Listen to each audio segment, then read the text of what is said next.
তো বাইরে বেরিয়ে এলাম, এসে একটা জিনিস দেখাই, এত সুন্দর লাগছে। এই যে দূর থেকে দেখা যাচ্ছে যে হলুদ গাছটা না, এটা কিন্তু ফুল কাছে আসছে, এত ভালো লাগছে, মনে হচ্ছে যেন বলের মতো হয়েছে। প্রচুর ফুল হয়েছে, আর অন্য বছর আরও সুন্দর হয় আর গাছটাও আরও একটু বড় হয়, কিন্তু এবছর ভালো করে যত্ন নেওয়া হয়নি আর খাবারও অনেক দিন দেওয়া হয়নি। ওই জন্য অন্য অন্য গাছেতেও কিন্তু এবার ফুল কম আছে, তবে এবার গরম পড়ে গেছে তো এবার একটু খাবারও দেওয়া হবে আর ফুলটা ভালোই আসবে।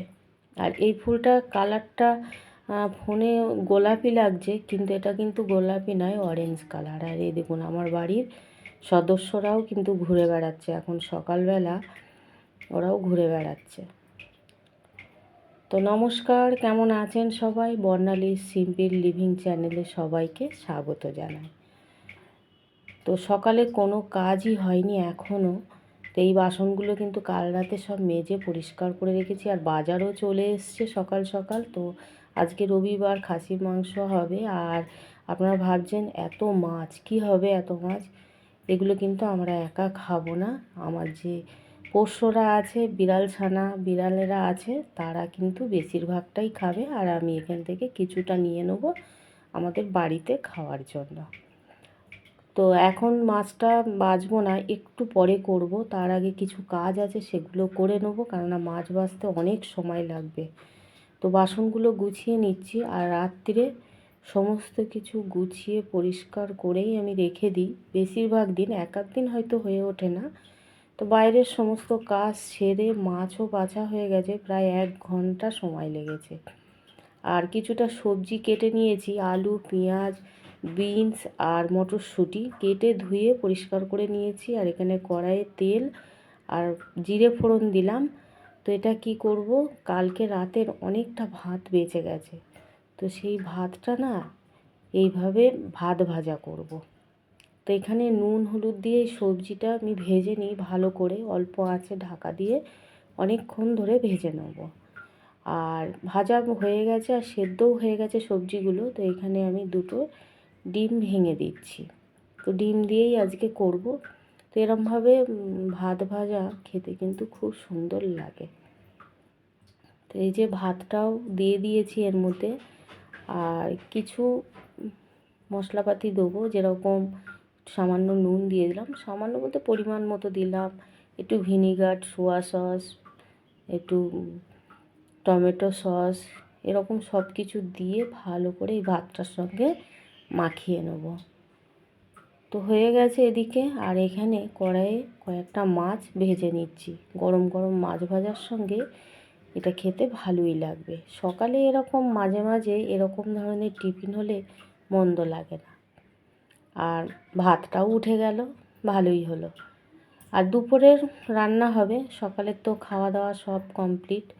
আর এখানে কিছুটা লাউয়ের খোসা ছিল, সেই খোসাটাও পরিমাণ খুব একটা বেশি নয়, তার সঙ্গে একটু আলু সরু সরু করে কেটে দিয়েছি, দিয়ে নুন হলুদ দিয়ে ভাজা করে নেবো।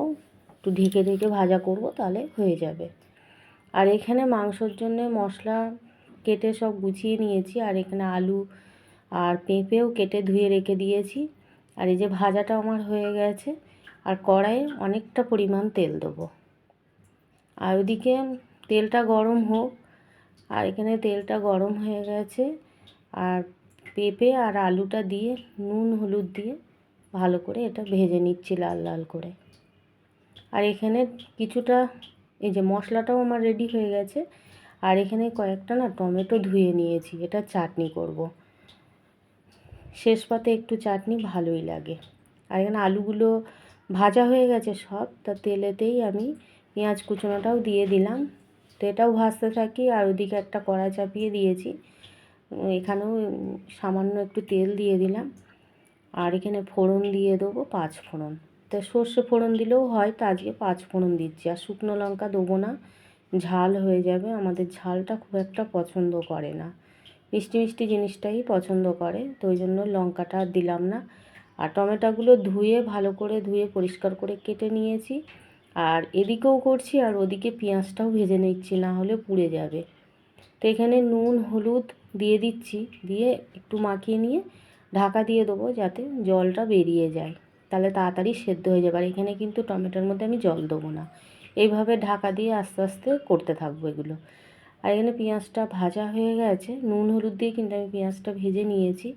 নুন হলুদ দিলে তাড়াতাড়ি ভাজাটাও হয়ে যাবে আর নরম হয়ে যায় পেঁয়াজ। আর যে মশলাটা মিক্সিতে করে রেখেছিলাম সেটাও দিয়ে দিলাম। আদা রসুন পেঁয়াজ আর কয়েকটা শুকনো লঙ্কা দিয়েছি, এখানে কিন্তু কাঁচা লঙ্কা বা গুঁড়ো লঙ্কা আমি দেইনি, তবে কাশ্মীরি লঙ্কা গুঁড়োটা দেবো, সেটা কালারের জন্য। আর মশলাটাও কষানো হয়ে গেছে, আর দিয়েছি কয়েকটা চিনির দানা, কালারের জন্য দিয়েছি। আর ধনে গুঁড়ো জিরে গুঁড়ো আর এখানে একটু কাশ্মীরি লঙ্কা গুঁড়ো দেবো, যেটা কালারের জন্য। তো এই হচ্ছে, মশলাটা ভালো করে কষিয়ে নিয়েছি আর তেলও ছেড়েছে, তো তখন মাংসটাও দিয়ে দিলাম।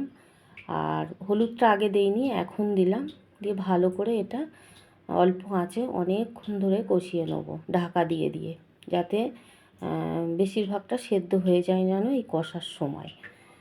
তো এইদিকে টমেটোটাও দেখে নিচ্ছি, তো আরেকটু হবে, তো এটা আরেকটু হোক। আর এখানে মাংসটা থেকে অনেকটা জল বেরিয়েছে, তো এইভাবে আস্তে আস্তে কষিয়ে নিই। আর কয়েকটা টমেটো দিয়েছি, টমেটো কিন্তু 4টে দিয়েছি, মানে এই নয় যে অনেকটা বড় বড়, এগুলো কিন্তু একটা বড় আর 3টে ছোট ছোট। আর এদিকে টমেটোর থেকেও অনেকটা জল বেরিয়েছে, তো একটু ঘেঁটে দিচ্ছি আমি খুন্তি দিয়ে, আমি কিন্তু একটু জল দিইনি এখানে। এটা অল্প আঁচে নুন হলুদ দিলেই না জলটা অনেক বেরিয়ে যায়। আর কিছুটা খেজুর বীজ আমি ফেলে দিয়েছি, দিয়ে ভালো করে ধুয়ে নিয়েছি, সেটাও দিয়ে দিলাম। আর বাতাসা দিলাম, তা বাতাসার অনেকটাই দিয়েছি, কিন্তু আরও কিন্তু আমি দিয়েছিলাম, এতটুকুই যে দিয়েছি তাতে কিন্তু হয়নি, একটু চেখে দেখলাম কেমন জল জল লাগছে, ওই জন্য যতটা দিয়েছিলাম পরে আমি আরও অতটাই দিয়েছি। তো টমেটোর চাটনিটাও হয়ে গেছে, আর এখানে মাংসটাও আমার কষানো হয়ে গেছে। আর প্রেসার কুকারে খানিকটা জল দিয়ে গরম করতে দিয়েছিলাম, তারপরে মাংসটা দিয়ে নুন দিয়ে এবার প্রেসার কুকারে সিটি মারবো প্রায় 6-7টা মতো। আর ওই যে আলু আর পেঁপেটা ভেজে রেখেছি ওটা এখন দেইনি, 6-7টা সিটি দেওয়ার পর আবার খুলে তারপরে আমি ওগুলো দিয়ে আলু পেঁপে দিয়ে তারপরে 2টো সিটি দিয়ে রেখে দিয়েছিলাম। তো এখন খাওয়া দাওয়া করবো। মাংসটাও তো বেশ লাল লাল হয়েছে, খুব সুন্দর হয়েছে, আর পাতলা ঝোল হয়েছে, কিন্তু বেশি মশলা দেইনি আমি। তো এখানে খাবারটা রেডি করে দিচ্ছি, সব খাওয়া দাওয়া করবো। তো আজকে তো রবিবারের বাজার, তো রবিবারের এরকম খাওয়া দাওয়াটা বেশ ভালোই লাগে, সপ্তাহে একটা দিন। খাসির মাংস টমেটোর চাটনি বেশ একটা ভাজা, বেশ ভালো হয়েছিল আজকে খাওয়া দাওয়া। আর এখন তো বিকেলবেলা একটা জিনিস দেখায়, আমার যে সবেদা গাছটা আছে একটা ছোট্ট নাদাতে কিন্তু আছে, এটা এত পরিমাণে এবার সবেদা হয়েছে। তবে প্রতি বছর হয়, এই 2 বছর হয়, মানে 3 বছর বয়স, আগে 2 বছর হয়েছিল কিন্তু এত হয়নি, 6টা-7টা করে হয়েছিল, আর এবছর প্রচুর হয়েছে।